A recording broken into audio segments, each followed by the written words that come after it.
So yeah, people will continue coming, and I will be admitting them. But I will start now, and I have two tasks for the start. So the first one is to welcome very warmly all of you on behalf of myself. My name is Barbara, and as well as the AgeNet conveners, Christine Verbruggen, who is joined with Janek today, Francesco Diodati, and Lubica Wolańska, as well as on behalf of our today's speakers, Lone Grøn and Cheryl Mattingly. So this first task is now accomplished. You are warmly welcomed here. And my second task is very briefly to explain to you where you are and what you're watching. So you're watching the 9th webinar of the Images of Care Collective series, as well, and very excitingly, the first webinar of the new 2025 series of Age and Generations Network of EASA. So you already know what Images of Care Collective is, so I will give voice to Christine Verbruggen to introduce the second soul of this webinar, so the AgeNet and how this webinar sits within AgeNet, and then later to introduce the speakers. Okay, so thank you, Barbara, for this huge task that you've put on my shoulders. So it's my pleasure also to welcome the speakers and everyone online on behalf of the Age and Generations Network of EASA or AgeNet. And so today's webinar on Imagistic inquiries is indeed the inaugural event of the series of activities and events that we as a new team of AgeNet conveners, consisting of Francesco Diodati, Lubica Wolańska, and myself, Christine Verbrugge, and social media coordinator Martina Langena, are planning on organizing during our term as conveners. So we're extremely excited to co-organize this event because, not coincidentally, there's a considerable overlap between today's seminar and the work on imagistic care and some of the aims of the present team of AgeNet conveners for this term.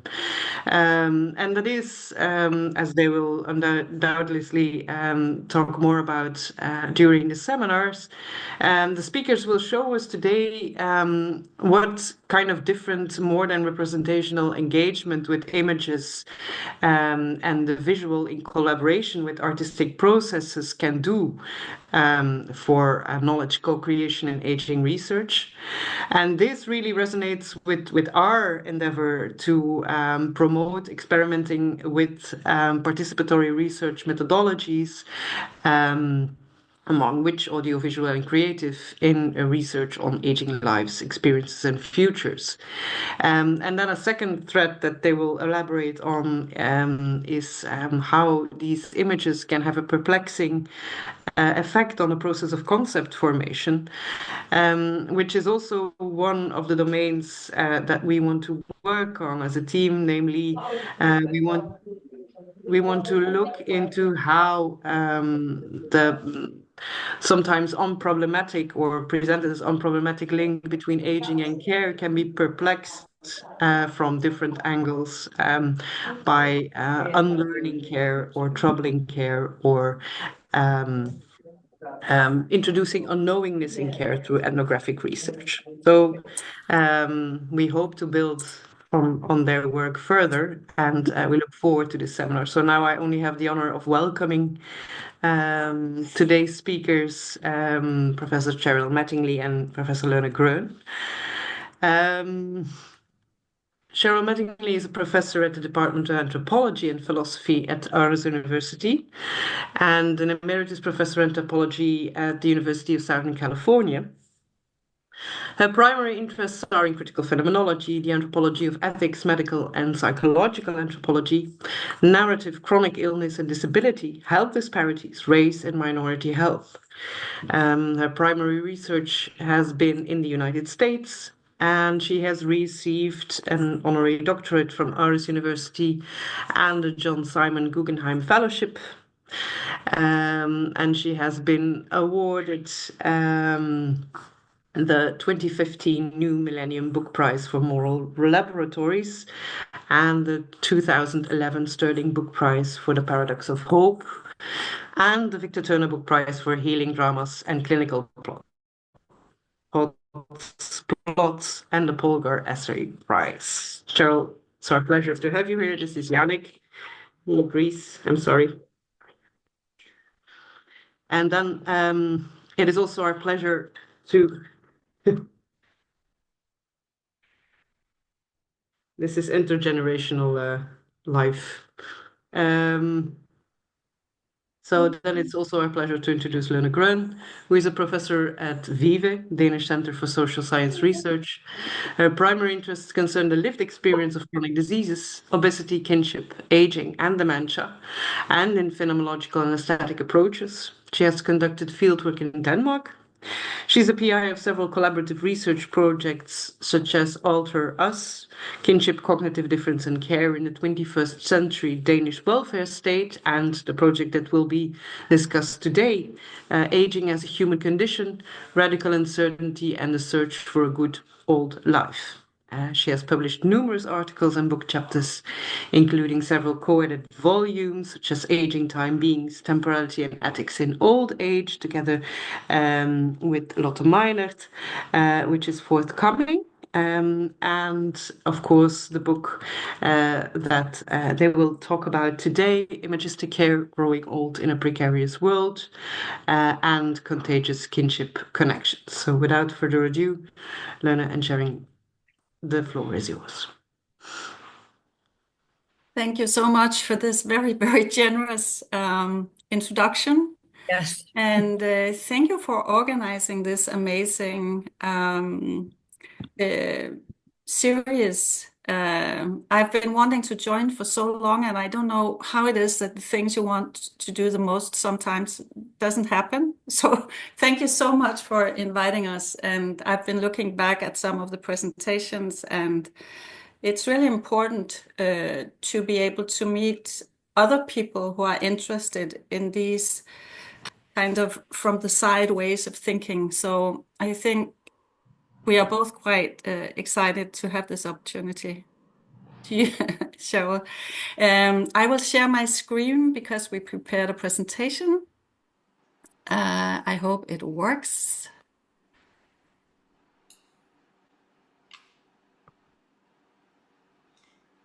Can you see it? Yes, we can. Perfect. How I was, yeah, we were trying out the film link before, so let me just go back. Yes, so this is the title. I can't see anybody here, so while I'm screen sharing, so I'm just, please tell me if something is not working. I wonder if I could. Okay, yeah, I will make this a little smaller. Well, I can't. So, yeah, since you did such a good job, Christine, of introducing this kind of double focus we have today, of telling you about how we actually collaborated with two artists in this very big project, and how that have impacted the research of everybody involved in ways that we had never imagined. So it's been quite a journey, quite an exploratory journey for us. But also how in the end it really also comes to how the concepts we use and how we think and write with concepts. That's been kind of a big takeaway from this collaboration. So I will just move forward. This is the project, and you already gave us the title, Christine. And it was a quite generous grant from the Velox Foundation in Denmark. And it ended up, it should have been going on for 3 years, but we ended up using 5 years, not the least due to Corona. And you can see more on our website. And I think just to give you, because this project had other parts than the imagistic part, so to take some of the main aspirations from the outset, we had this idea of how we could explore the good in aging situations of suffering and hardship, And like many, many others before us and since, we were struggling with these stark dichotomies between successful and vulnerable aging. But also we were very inspired by discussions within the anthropology of ethics about studying the good versus dark anthropology and such. So that was kind of thematically what we wanted to focus on. And then for a long time at Aarhus University, not the least due to Cheryl's passion for philosophy and her connections at the philosophy department at Aarhus University, there have been this ongoing conversation. I guess it's for 30, 40 years now. It's been a long time of trying to think together between philosophers and anthropologists. And there had been several big conferences and seminars and books coming out, but this project was the first time that we had a project together. And it actually ended up in a very wonderful collaboration between Rasmus Stirling, who's a philosopher, and myself. And he was introduced he started doing field work back then and has been doing that ever since. So that is actually a really, really big part of the project, but we will not talk about that today. But then we brought in artists, two artists, and that is what we will talk about today. And actually it was because we wanted to do an exhibition. So we had this idea that we would love several generations to come and reflect on some of our fieldwork findings and interlocutors, and this idea that a grandmother could take her grandchild and be part of the research we had been doing was also a strong wish from the beginning. And then it kind of spiraled out from there to all the other things that we will try to talk about today. Is it working with this screen sharing, and can you see me, and is the sound okay? And it all works very well, and we can hear you and see okay, everything. good. Very cool. Thank you. Then I will move on. I mean, just a quick slide to show you the names of the people who were involved. And as you can see, there were two artists, two philosophers, and a lot of anthropologists. Because we also had this ambition of comparing aging lives, not any aging lives, but aging situations that were quite, lived under hardship with a lot of suffering of very diverse kinds, but also in very different places of the world.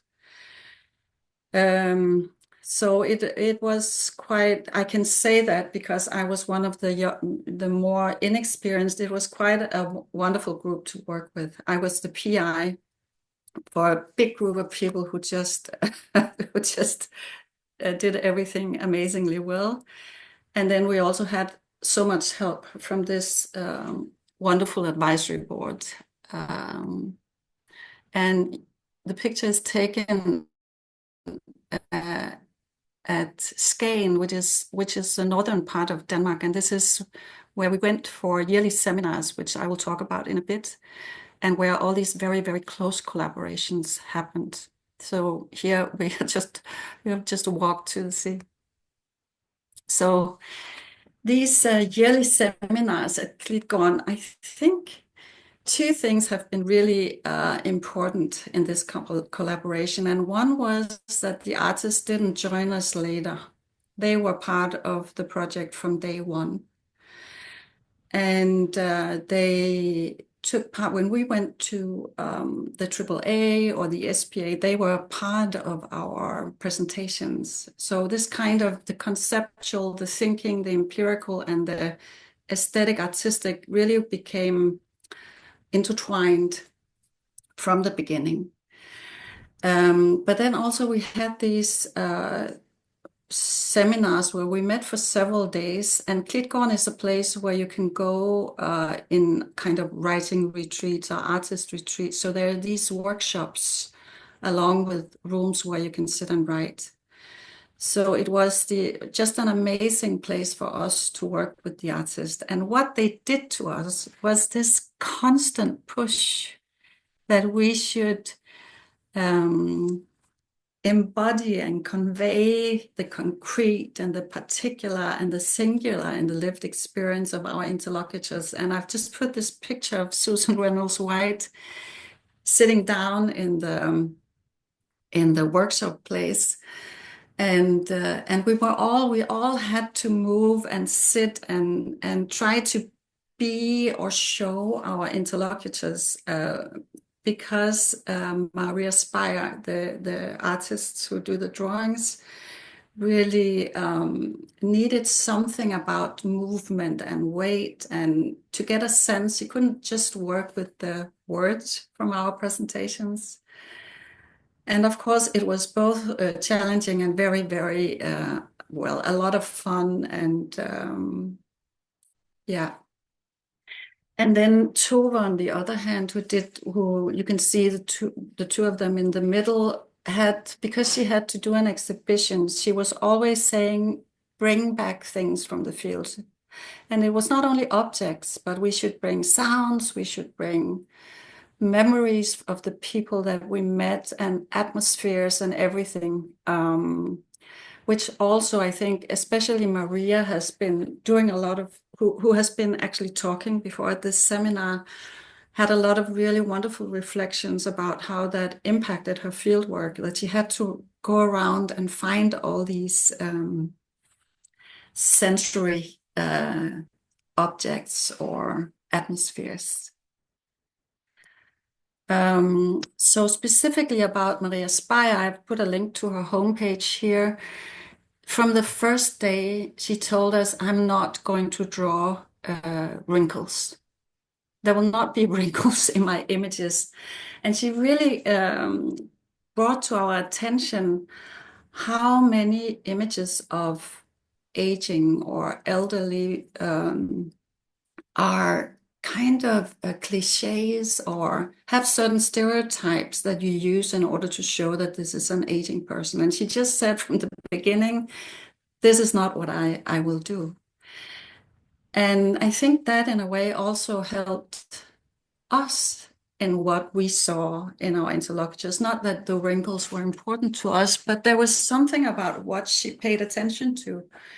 And this kind of, this is not what we are doing, that were at least, if not changing our perspective, but very much supporting the perspective we already had, because we've been working in phenomenology for a long time, and this dedication to the lived experience of aging became somehow materialized through our work. And very often her images were or are interbodies, and in very different temporalities and dimensions, like the image you see here, which is for one of the chapters in the book. The actual figure of the interlocutor is the one that you see in the white lines. But what draws attention is this figure around, or the dark figure around, which conveys the atmosphere of that chapter. And other times it would be, images, other images or figures that were from earlier times, or only from, like in Maria's chapter, more spectral dimensions. So I think that in a way also really spoke to some of the ways that we ended up seeing these, our interlocutors as many, many people in one. There's something about, I think it along the way, we started out by doing field work among aging people or populations that are seen in each of the places where they live as not important, or maybe simply not knowing anybody, like in Maria's field work, or from my case, people in a dementia ward, which are not really member of any social world, any longer. And then through really getting to know them and following them, and then working with their lives and their voices, whether they could formulate themselves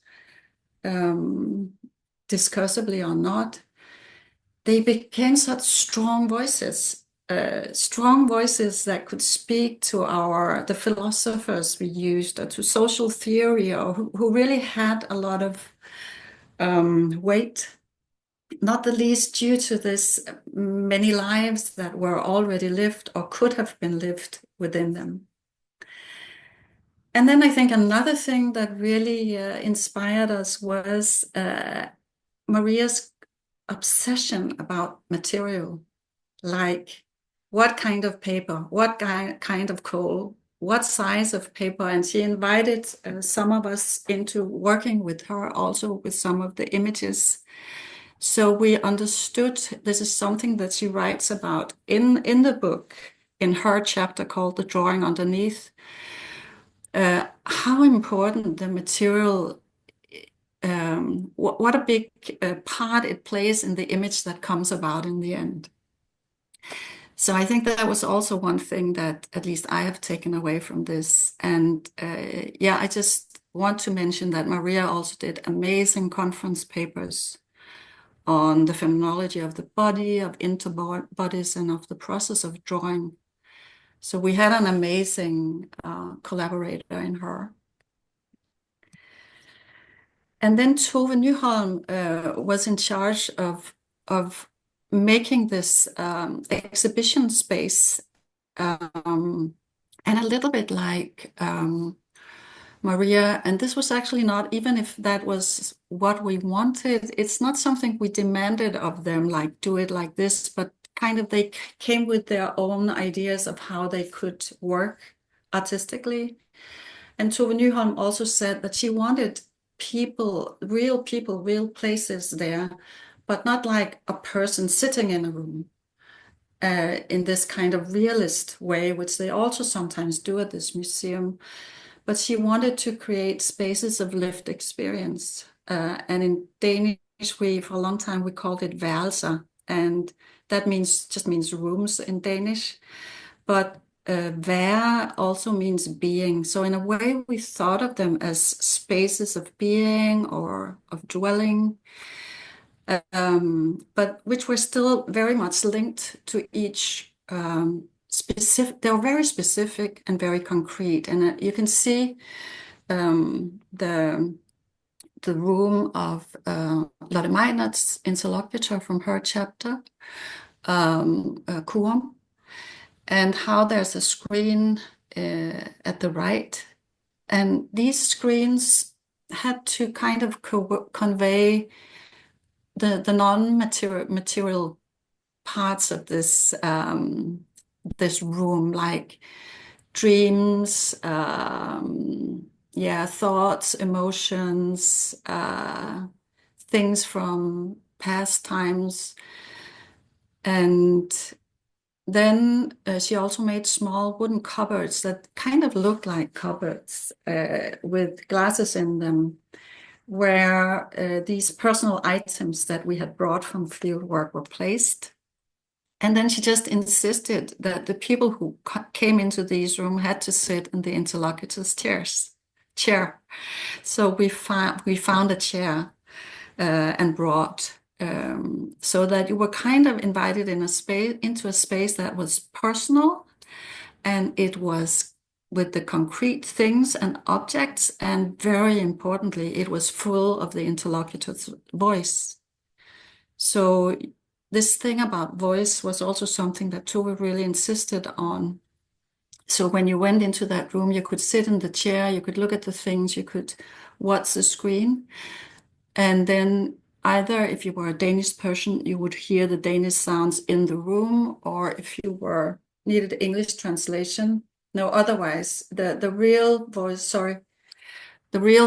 of the interlocutors were in the room, and then if you needed Danish translation, you could put on earphones.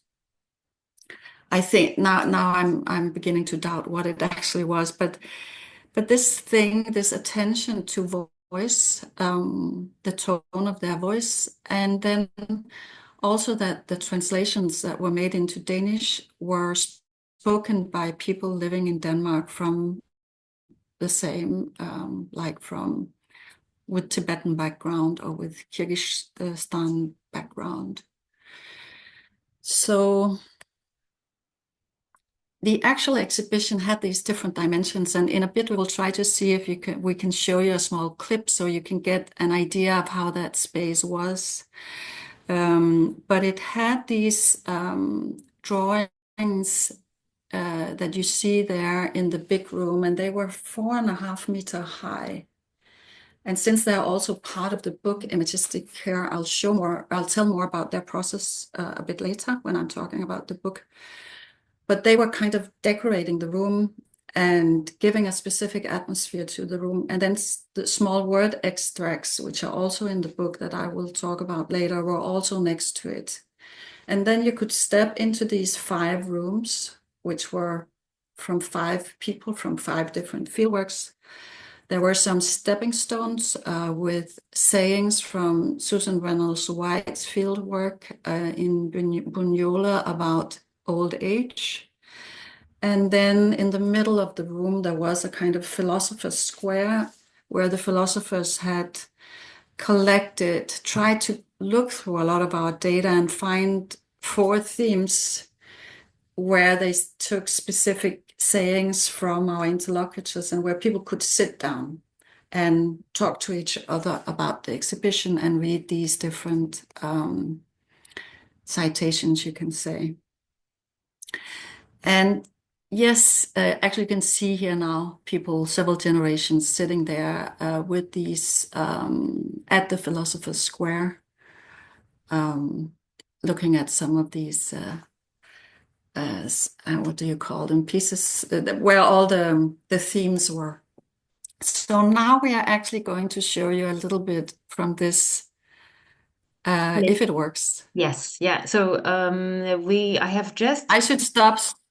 Yeah. Should I stop screen sharing? Yes, you can. Yes, and what we will do now. I can see people. Yes, you can find. Like, I just want to say that I acknowledge that this is a very lonely moment for you. That was a very lonely moment for you, Lone.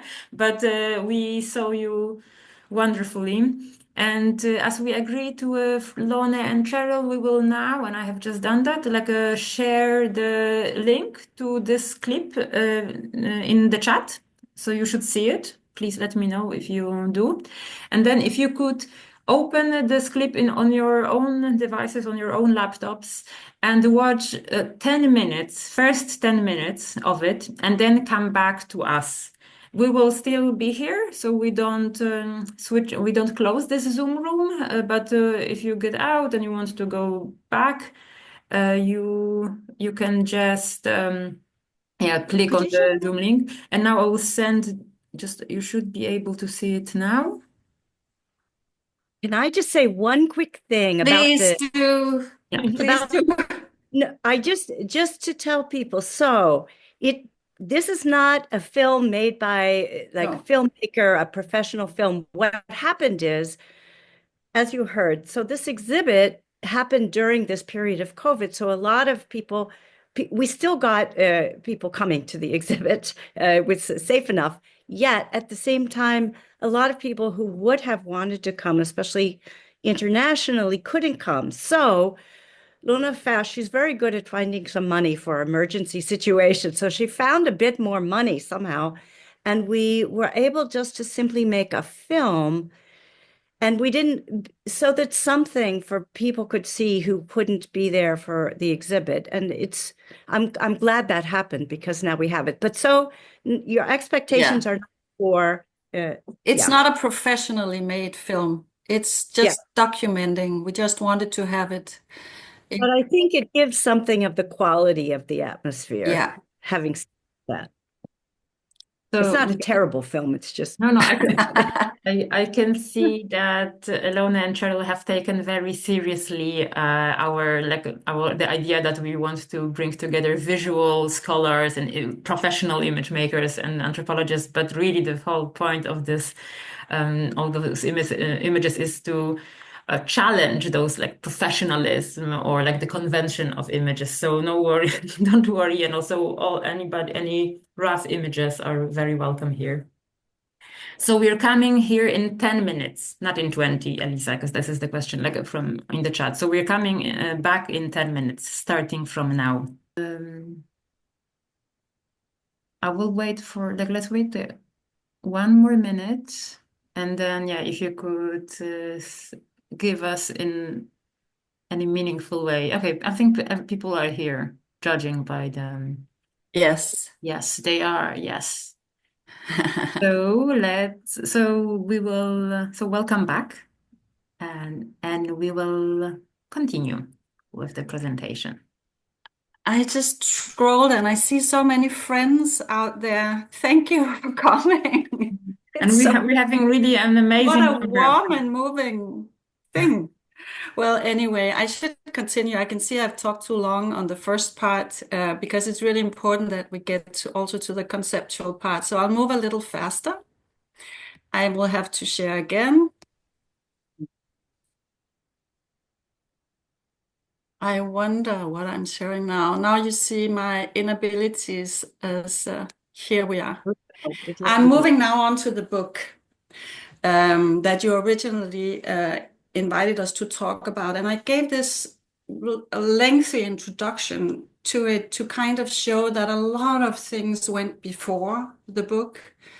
And the book is very linked to the exhibition. And I'll shortly show you in what ways that happened. The whole format of the book, the whole way we have built it up, comes from this work of the exhibition. And I think I also just want to send a thank you to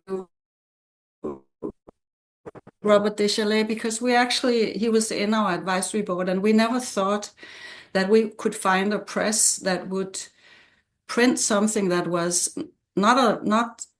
well, first of all, a conversation between philosophy and anthropology. That's already difficult when it's interdisciplinary in that way. But then also engage with art and actually print our pictures. And so I think we're just we are very happy. I think they did a really beautiful job with this book. So here you see the different contributors. And we don't have time today to go into the different chapters. We've been invited to do another webinar in May where we'll do that, and where Lotte Meinert and Maria Loeb will also present, where we'll be more on the chapters. But today it's this collaboration with the artists that we will talk about. And the drawings that were there in the exhibition were part of a very long process, because like I told you, we brought the artists to the conferences, and we were at the SPA conference, and Maria was there taking part, and she listened to all our conference papers. And then she asked to bring them back home.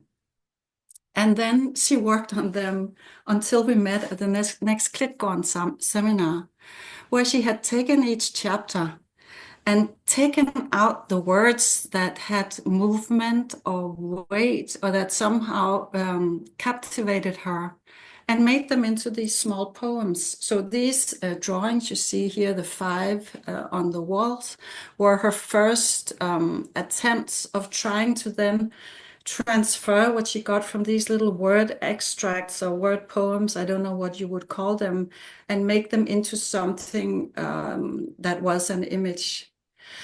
And I mean, there was this moment at Grøn where she had hung up all these 5 drawings, and then she had sat each of us in a chair in front of it. And then she read out these words, which were our chapters, just chapters without all the unnecessary words. And I think it just, it was an amazing experience, because in a way she could, in a very short form, and I think it's very much what Images does, or word poems, which are also imagistic, they capture the essence or the atmosphere of our chapters, but in a very short and condensed and poetic form. So that gave us this concept for the edited volume, like each chapter starts with the drawing, then comes the word poem, and then comes the chapter. But there are actually three different ways of trying to convey the same. And here, then I will stop and give the word to Cheryl. You see how it works. So this is the drawing for the chapter, for my chapter. And then you see also in the middle my actual chapter. But I will just end by reading the word poems. All these words are mine, but I didn't put them together the way Maria did. So stay with the other. And that is her way of then transforming these words also into the image. So you can also look at that on the right. Stay with the other. Cannot fully grasp. Walks and walks the infinitely still. Between them the call. Fleeting, constant volatile. For those that cannot be contained. Held within other. Such a good man. So here we are, meeting between taking place. The deep sound, repeated, resonates. We both seek, stay with the other. A generosity, however, a different form. No, I'm afraid I'm homeless in one place. But constantly walk, then sit a bit, walk and sit, to stay close and gently, but screams, clings, sits, walks, holds. There's more. And I tell you, it just captures completely the atmosphere of the Dementia Ward, where I have been doing field work for many years. So now, Cheryl, over to you.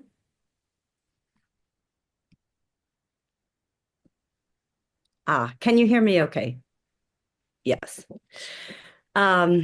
Yeah, I also, because I have kept silent, I just want to verbally say yes, thank you so much for this invitation. It's wonderful to have this group of both friends and people that I don't know here. So, all right. We wanted to end by saying a little bit about what we thought also this imagistic approach could do conceptually for thinking itself, and to ask questions about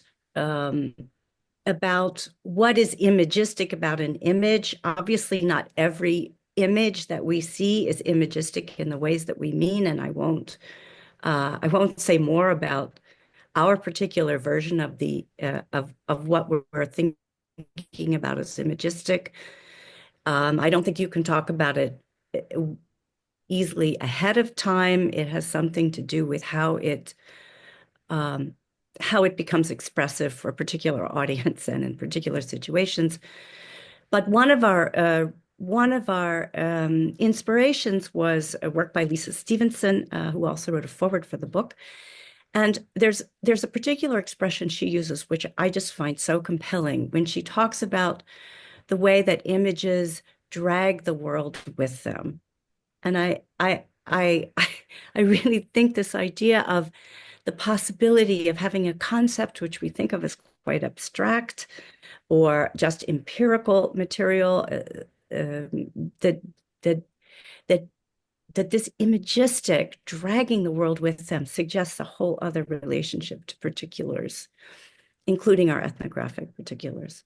And then Bob Desjarlais's work on phantasmal dimensions of life was important. I have been thinking for quite a lot about perplexity and how perplexity can adhere to or stick to particulars, make them sticky in a particular way. And of course, we are coming on a whole history of work in anthropology and elsewhere, but just thinking with anthropology about image beyond representation. Work that, at least in my reading of anthropology, really got sparked with the representation debates of the late 1980s, that is ongoing in visual anthropology and feminist anthropology and many other places in phenomenological anthropology. So, okay. next. Thank you. I'm not the one moving the slides. So there thematically, there were a couple of places where I think this imagistic attention that we were compelled to pay, we the ethnographers now I'm speaking, that we were compelled to think with. I think there were two places where this really fruitfully helped in concept disturbance. And one of them was in how to portray or think about the routine or the everyday. And I have to say, I'm a writer who writes about routine, ordinary, small scale stuff most of the time. And it's always a challenge to try to convey the power of those routines. And even okay, I'm going to get to that. I'm going to talk a little bit more about my chapter later. But in any case, how could these very small scale acts of care or connection, how were they both routine and yet somehow often uncanny? Okay, next one. And then we also saw this project, and certainly the book, but I would say the whole project as a work in critique. And Luna already mentioned some of the ways we're trying to disturb, for example, notions of aging, either the vulnerable or the successful aging paradigms that we were, or what a good life looks like anyway, and also around care and kinship, because many of us paid special attention to family situations, not all of us, but many of us.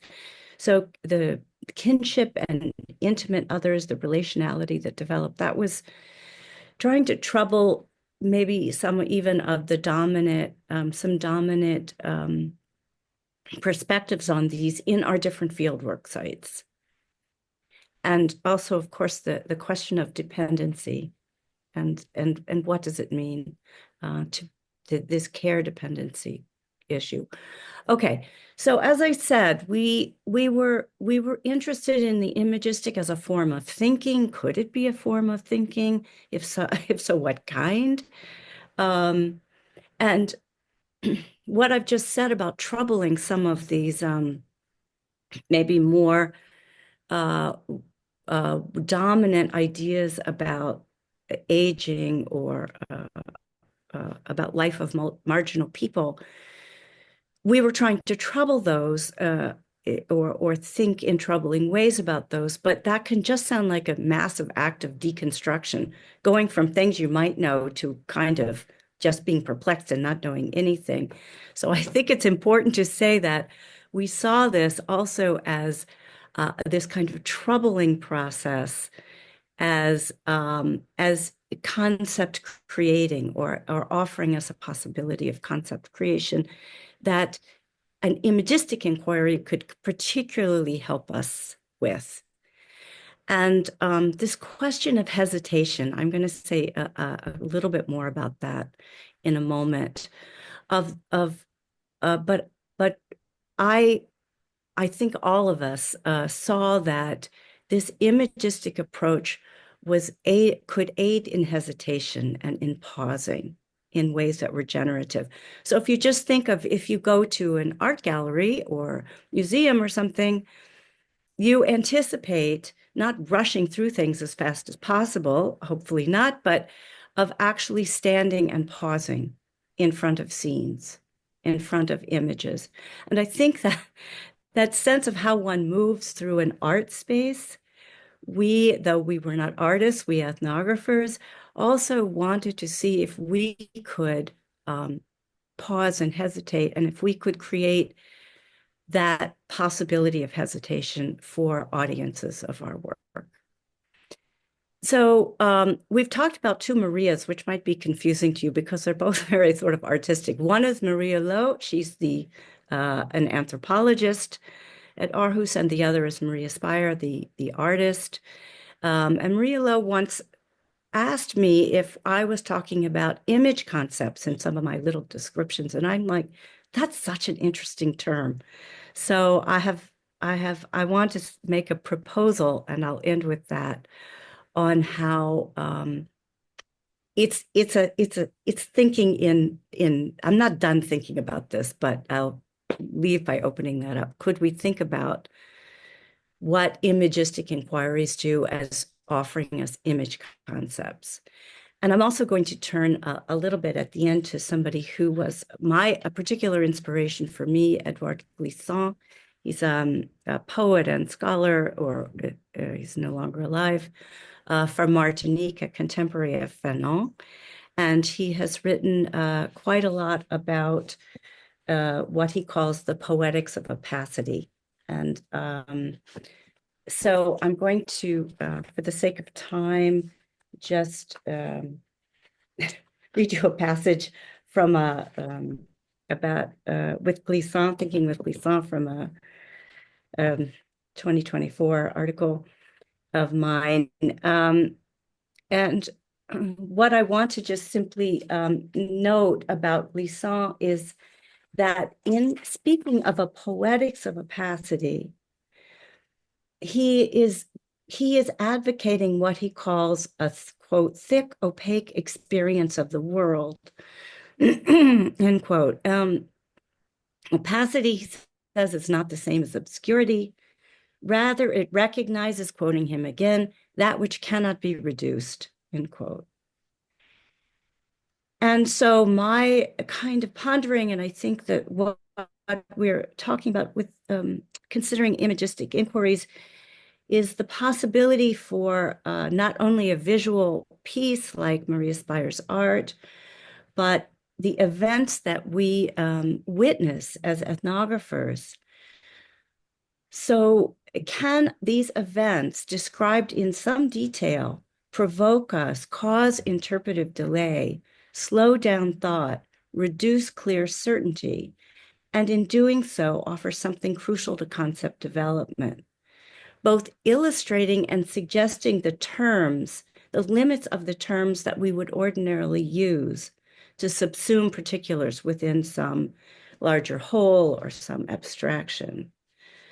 I'm going to try to illustrate this really briefly, but I'll just want to note that in asking these questions, I do not see this imagistic mode of inquiry as in any way in an antagonistic relationship to theory and to theory development, or that theory. I don't see theory as an obstacle to this kind of disorienting gaze, but rather, I think that especially dominant theories that we bring to our field work situations that are both important in informing us, but as we always teach our students, are also important to not just lay on to these ethnographic situations we find ourselves in.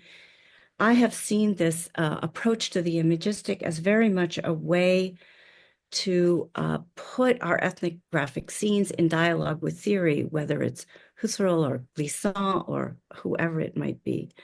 And I'm going to, maybe last of my slides. Okay, I'm going to try to just say a little bit more concretely and not so abstractly about what I mean by this. And I will just note the way, and I have to say also that the working with the artists, I'd always been interested in trying to do a more provocative or imagistic kind of writing as I could, but working with these artists really pressed me. And the word poem that Maria Spire created for my chapter, like, it sort of blew my mind. So I decided that I would open my chapter with towels. And the towels I'm speaking of are towels that I saw when I visited. My fieldwork was in Los Angeles among African American families caring for children with disabilities. I've been writing and following families for a long time in this area. And so I opened my chapter with a particular scene. And the scene that I opened with was the grandmother, one of the carers of a child with cerebral palsy, very severely disabled. And as she showed me around the house for the first time, she pauses at a hall closet laden with a fluffy stack of towels, perfectly folded. They were in browns, beiges, muted rose color, as was her whole living room. She simply gestured as we looked together at this closet that she opened with the towels, and she said, "These are Nicholas towels." Nicholas is the grandchild with the disability. Her hand rested reverently on the downy stack. "We always need a lot for him," she said. And that was the conversation.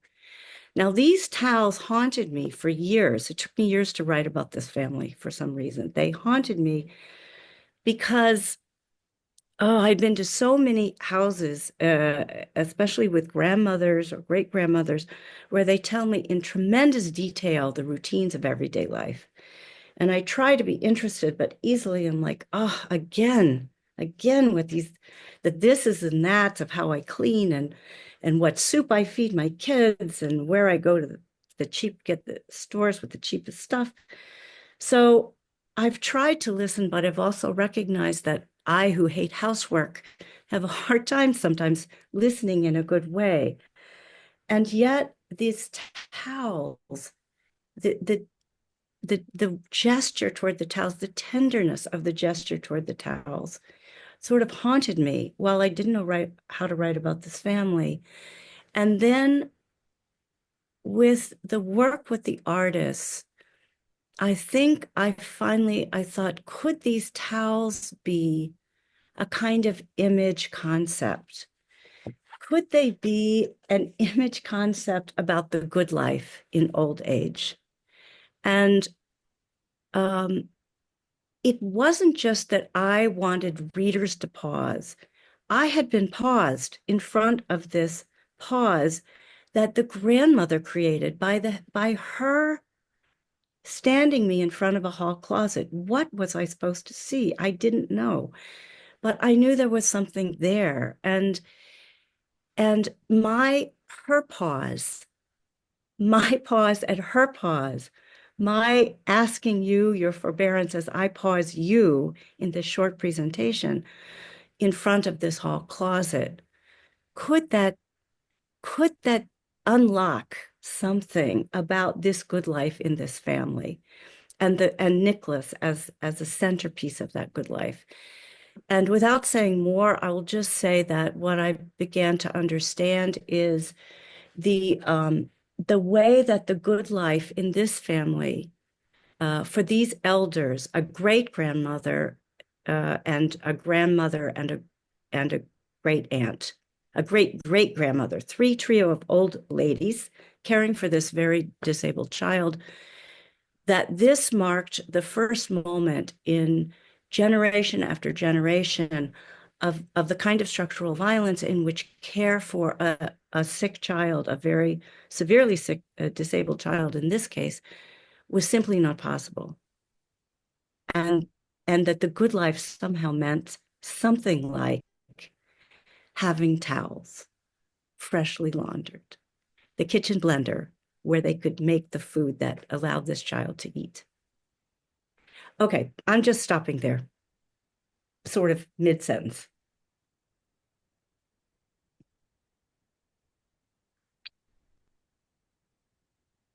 And I have stopped sharing. Okay. So this was the end of our attempt to bring you into our collaborations. Yeah.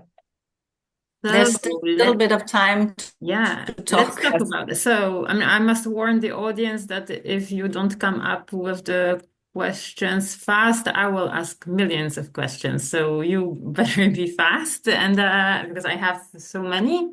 and so many comments, but I loved the presentation. But it would be great if we could open the floor for questions now.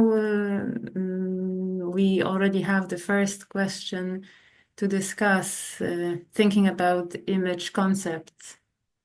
So, yeah, this is to say that the floor is open for questions. And so I will move with the first thing while the audience is preparing the questions. So Annette is here. Okay, so I will honor Annette's role as a guest. Okay. You can go first. I just have a very quick question, very egoistically, because I'm writing about it at the moment. Cheryl, actually, I met Melissa Park yesterday and we talked about you. Could you explain a little bit more about your concept of ordinariness? Because I'm writing about it. So sorry for this egoistic question. And thank you for this beautiful presentation.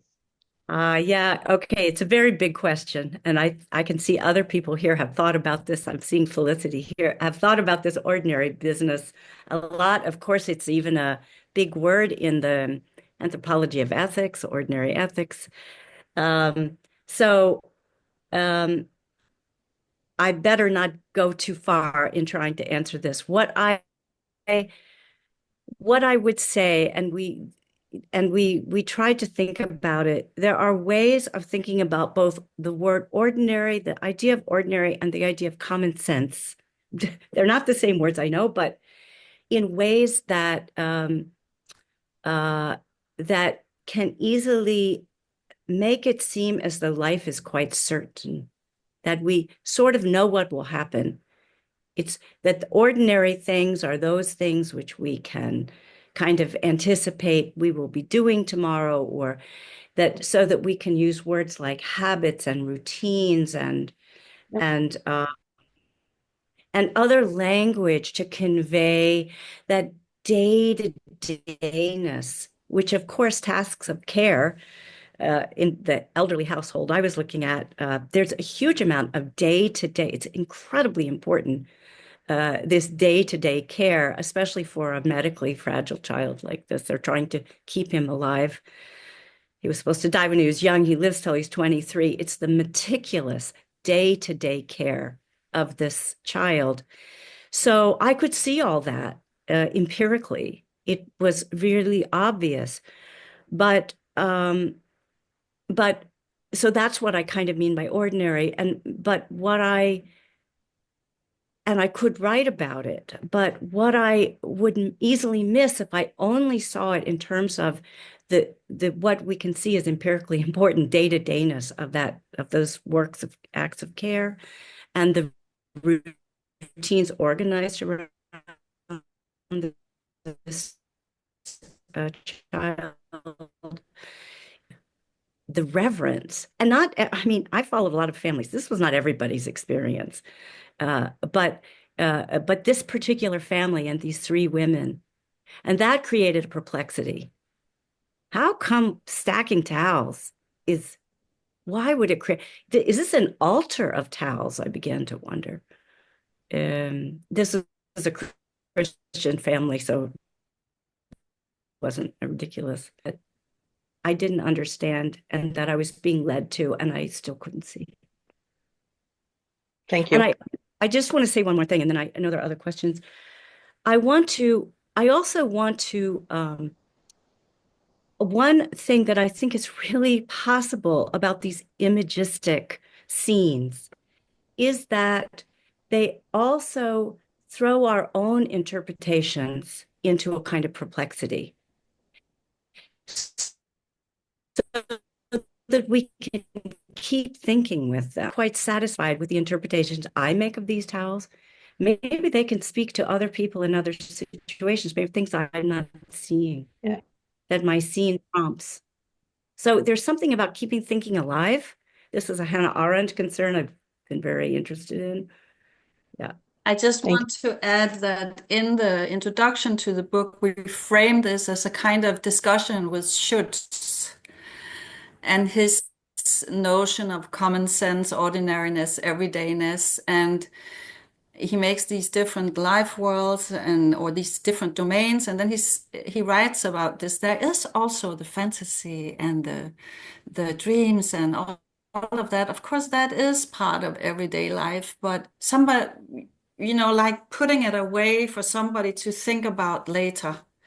And I think what we have tried to do is to all that whole dimension to draw it in as a very big part of everyday life. And I've always been suspicious that just because some of Schütz's writings at the end open up to that dimension much more, but that's when he's not longer in a secure place with his family, when he becomes a refugee, when he has to travel, suddenly this ordinariness is not so certain.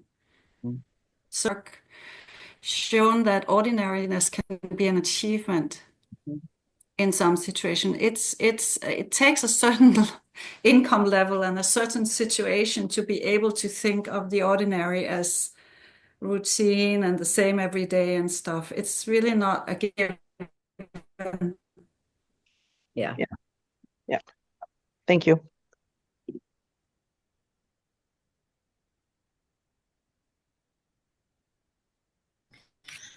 Sorry, can I ask a question if Yes, go possible? ahead. Yes, go ahead. And my then we have a series of questions in the chat box, which Christina will summarize later. But go ahead, please. Yeah. My name's Emily. I'm a PhD student at the University of Amsterdam. I was really curious. I love this presentation. It was so beautiful. The work that I do is a little bit similar. I work with an artist and we look at the lived experience of floods in South Africa. And the artist and I did a whole series of these like huge art pieces where we worked within a community and painted very large scale pieces. And I was curious because we were also very interdisciplinary, but we had a lot of ethical issues because my ethics as a PhD student said, I couldn't use faces and I couldn't, I had to use pseudonyms. And for her, she saw that as stealing art. She's like, you're literally stealing someone's art by putting on a pseudonym. And so, and it was like a constant discussion between the two of us. And I was really curious if you had any kind of ethical issues with having such an interdisciplinary team, and how did you combat those? Well, I'll just start answering that because it came up a lot with the exhibition. So actually we had to deal with it, each of us in different ways. So for some of the things that are in the exhibitions, they are not from these people and their faces are not their faces. So it really depends on the specific site, whether we had the permission, whether we felt that even if we got the permission that people knew, especially for Hamandeep, who worked in this Tibetan context, she was just not sure that her interlocutors understood what she was asking of them. So she was unwilling to use the real photo. So there has been a lot of trying to find similar pieces. And then, for example, in my field work, the whole family with this, actually in Denmark, very close to where the museum was, they were just adamant that, yes, I could use all these things and the images if I used her real name and the real place where she was living. And, there were a lot of the families that I followed and also the staff at the Dementia Ward were there for the exhibition. So I can really recognize it was like such a gift that their mother living with dementia were able to speak in that space, and all her things that they knew so well were there. So we actually had to go by each field work and see how we each felt that we couldn't make a general ethical standard. So just to say, I recognize the things you are talking about. And we will go to Christina now. I will unmute you, Christina, just a second. Yeah. I unmuted myself.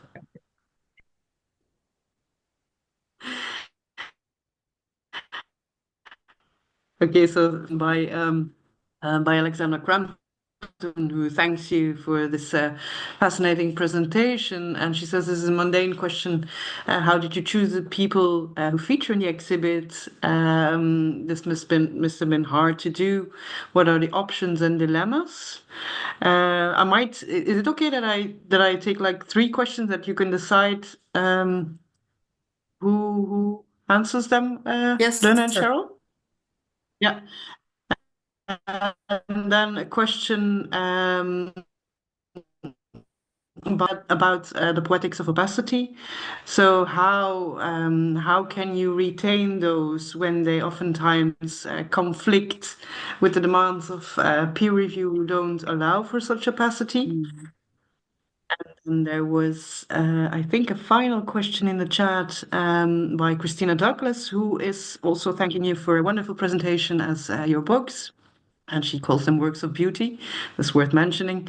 And she's wondering about the emotional toll of staying with the haunting images and presences that you engage with in a very intimate way, and how do you manage to detach, if at all, because she says that she finds it really difficult through her own work. So these are three questions from the chat. You might decide who wants to take them. Let me start with the mundane one. I actually don't know because it was really Tove in the exhibition working very closely with each person, about selecting which interlocutor they would focus on. It was a long process. I know what happened in my own process and how we went about it, but I actually don't know how the others made the choice of But who maybe they would follow. why don't you say from yours then? Yeah. From mine, I think it was very influenced by two things that Tove wanted there to be sound and voice. So I felt I had to pick somebody who could talk at the dementia ward. And I didn't want it to be, I wanted to be a talk that was, of course, when you hear her talk, you realize that something is slightly off, but she can still formulate sentences. But so it actually limited my choice quite a lot with this because most of the people I follow didn't have language like that. But maybe it was not the right choice, but I couldn't bear in a Danish society where people have such strong stereotypes about people living with dementia to put out some of the voices within the dementia ward without the context, without me being able to. So actually, I mean, this woman is an amazing woman. She takes up a lot of space in my fieldwork, and Rasmus and I wrote an article about her. So she was a very good choice, but that it became her had a lot to do with the fact that she had language, and Tove wanted voices there. So. Yeah, I think it was, there was a practical question also. That informed mine because I had quite a few people I could have called upon. And in fact, the chapter in the book is not the same person that the exhibit is about, which is a whole other family. And I think for me, it was a little bit about whether I thought that the themes of the project as a whole, that this was a person who could speak to them. And also, I mean, I knew the voices thing, I knew there were going to be, I picked somebody who was a very good storyteller. I mean, she just is a very good storyteller. And and of course, it has something to do with how long we've known the people, or how well we've known them, or with what authority did I think I could try to do a kind of representation. So yeah. Maybe Cheryl, you take the next one on poetics of opacity and slowness the poetics of and review processes. oh my goodness. Well, yes, I know. I mean, I think if we had not written a book, but tried to somehow get these chapters the way they are in peer-reviewed journals, I mean, good luck to us. I do have to say that I've been, I feel, maybe it's just a moment of optimism, but I feel that there's more, some of the journals, including J-Ray and Anthropological Theory, where I'm using Glissant, but I'm also trying to do this more, a bit more poetic image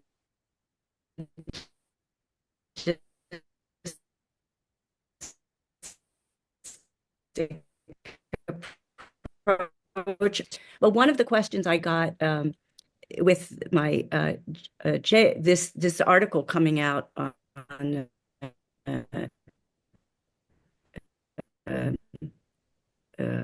okay. In any case, was one of the questions I got was a sort of worry from, I think, maybe one of the reviewers, that I seemed to just end with a sort of perplexity, like I didn't seem to conclude somehow. And so I thought, what a good worry. And it allowed me to sort of say, dear reader, you might think that I have just ended this article with no certain conclusion. And yes, but I've also hoped to destabilize or leave some opacity there, so that you might feel not quite satisfied with my interpretation. And that's a good thing. Maybe then I haven't completely domesticated the kind of imagistic concepts I've offered. So I found that really helpful to just have a dear reader. I loved that worry that I got from a reviewer. It was extremely helpful. So I don't know, Kelly, but I'm trying. So it's, yeah. And then the last one about detaching. I don't know. I think writing helps. I mean, there's this process of detaching from the actual fieldwork experience. It's been really helpful for me, at least, to be able to bring this into the exhibit, to bring it into the book, that you guys are now listening to this, because I feel somehow that there's a way that what was very personal experiences for me, and yeah, sometimes quite difficult, are being transferred into something that can travel in the world. I think that's very important for my process of detaching. Like right now, I'm in the middle of a field work with families who live with some family member with dementia. And I'm so haunted. So it's actually a visceral, painful process of collecting all these experiences and image concepts, if you will, and not having processed them yet. So for me, it's time and writing and kind of getting it digested, if you can say. That's what come to mind when you ask that question, but I don't know if that is helpful. Yeah, I don't think I have anything to add to what you're saying. It sometimes takes me many years. I'm very slow as a writer, I think, and it took me some years to write about some of these families. Yeah. I will have another question, and also just to let you know that we have some interesting links and invitations also in the chat. We will then be circulating this among our networks. And I first have a big thank you to be offered to the two of you. I was starting to work with images in the field and writing this app as a part of my PhD when your book came out, and I stopped feeling so lonely and so lost and so anxious. And yeah, I think you really did what you, Lone, wrote in your chapter, that you started talking about uncertainties with certainty. Like, yeah, so like I think you have intensified the presence of images even more. They were there in anthropology, as you say, but like you brought it really like and this is a huge bow to you, like to anthropology of care. And I must say that I started to look imagistically at the world, at my field work, after reading your book. Before that, I was not recognizing this as looking. I just didn't see it, I must say. I had a lot of moments in my field notes where I just, started sentences, but I didn't finish it because I thought I just like don't know what I'm looking at, what I'm seeing, and what I'm thinking of this. So that makes me think. That makes me and now hearing about how your concept was developed, that it's developed among certain type of people in certain situations, and then so this gaze, imagistic gaze, developed there in this context, and then people like Maria Loeb, for example, they took it to the field. Yes, so I'm wondering. And first, I'm wondering whose is the imagistic gaze, but second, I'm wondering if it's important, and if it's not, why it is not important. Yeah, so that is my question. And I'm sorry if it's not a question that is helpful or boring, but it's important for me. Can I just give a quick try and then send it to them? I think in case I heard this wrong, I would say we didn't start speaking as an anthropologist, but I would think I could also speak for the philosophers. I don't think we knew what an imagistic gaze like was. You know, we had an ambition to do a museum project, kind of as also an idea for dissemination. Luna has thought imagistically for a long time, so she will speak from a different position, but let's say me.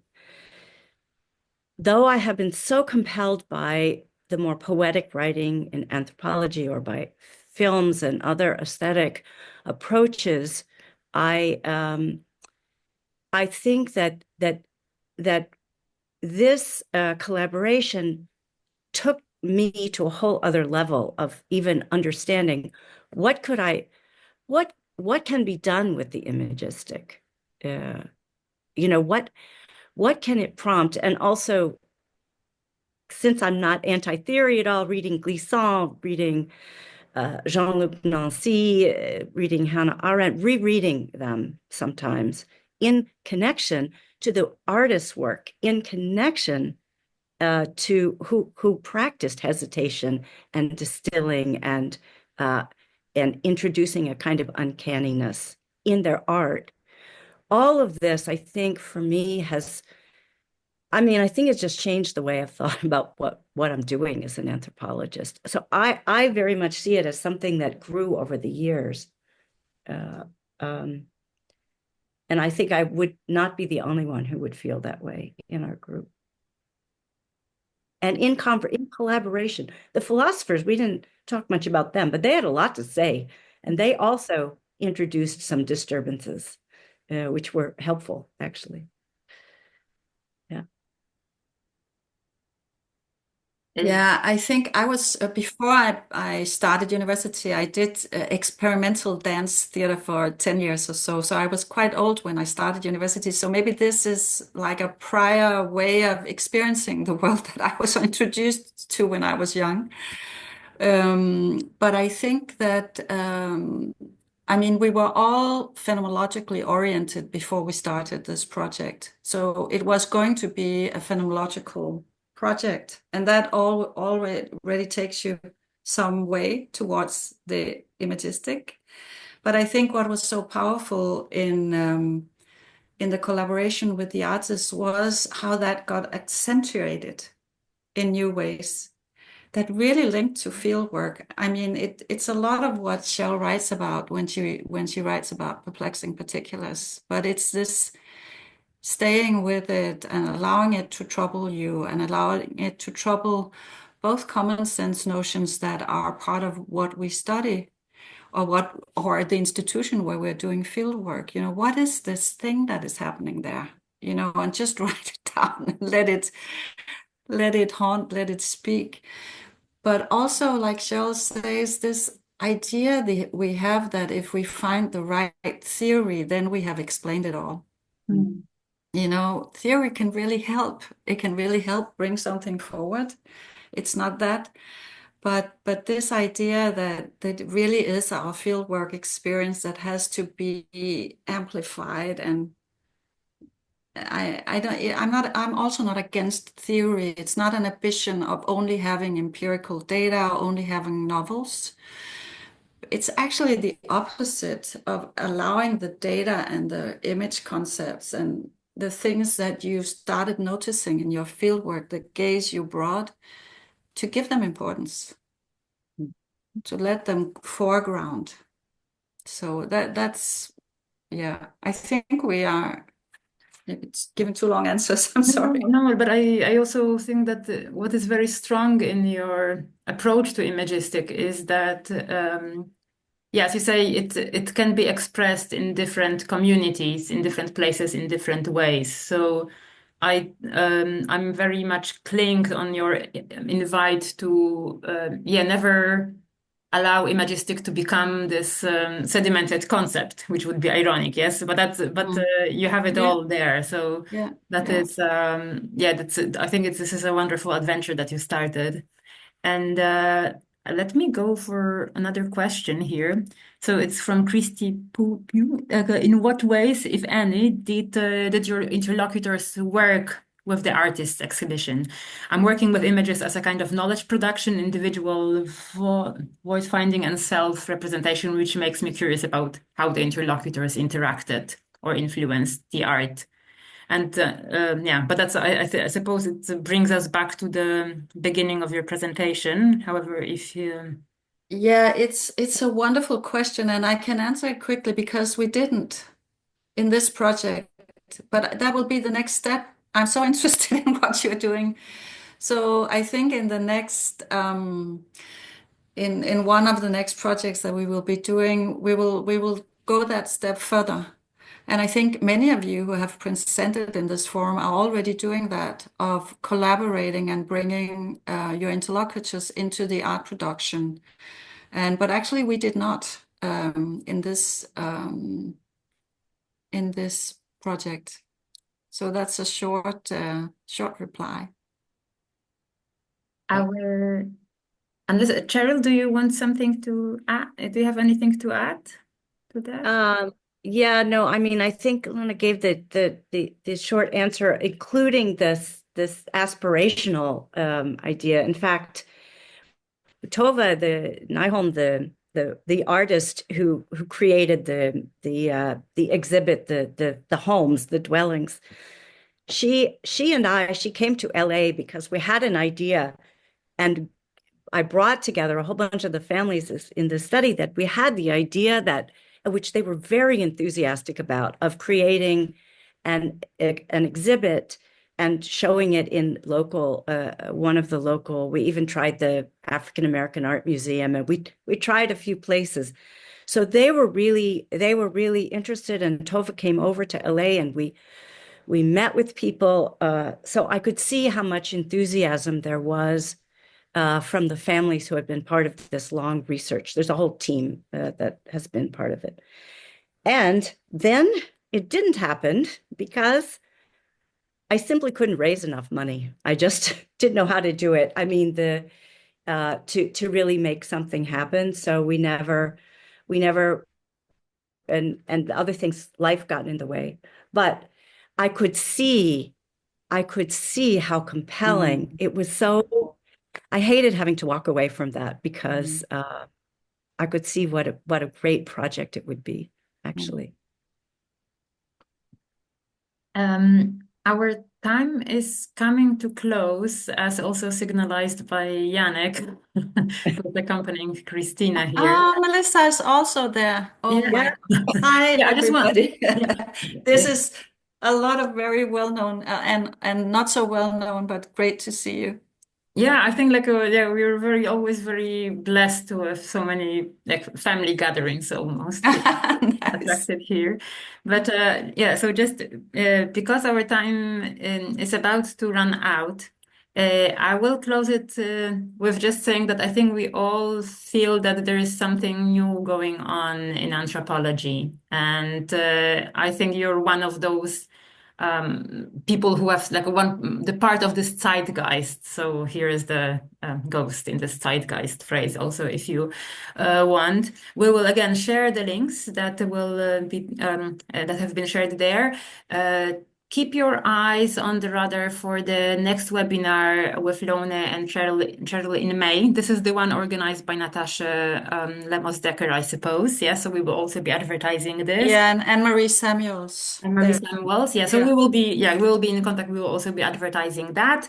And also we as Images of Care Collective will be hosting Letizia Bonanno in the next month, and Arthur Kleinman will be the guest of the next AgeNet webinar. So that will be another reunion. Lone and Cheryl, I'm sure, or I hope that this is not our last meeting, and definitely not in this wider crowd. Thank you so much for your presence here, your imagistic and otherwise presence here. And thank you for the audience. Yeah, so and thank you to Christina and to Janek for their patience and all the efforts put in making this happen. Thank you, Barbara, for covering us. Thank you. Oh, And he's so beautiful. yeah, so again, the youngest member of AgeNet and already hosting a webinar. Thank you to everyone. Cheryl and Lone, thank you so much for all the beauty. Again, say hello also to Maria Spire. I think we all want to, we will be contacting her and wanting to work with her. Let's do that. Yeah, she really is amazing. She's wonderful to work with. Yeah, but she's amazing, really. Like in terms of writing, her writing is amazing. Yes. Yeah, so read the book before that, like read the Imagistic Care in a printed version. It's really amazing to have the paper and touch the images. It's really a different tactile experience. So really, I recommend that as well. And thank you to everyone. We will be putting the online webinar soon later, the recording on the website. Thank you so much. Thank you for organizing. Thank you. Thank Good you. to see everyone. Thank you. Bye. Bye-bye.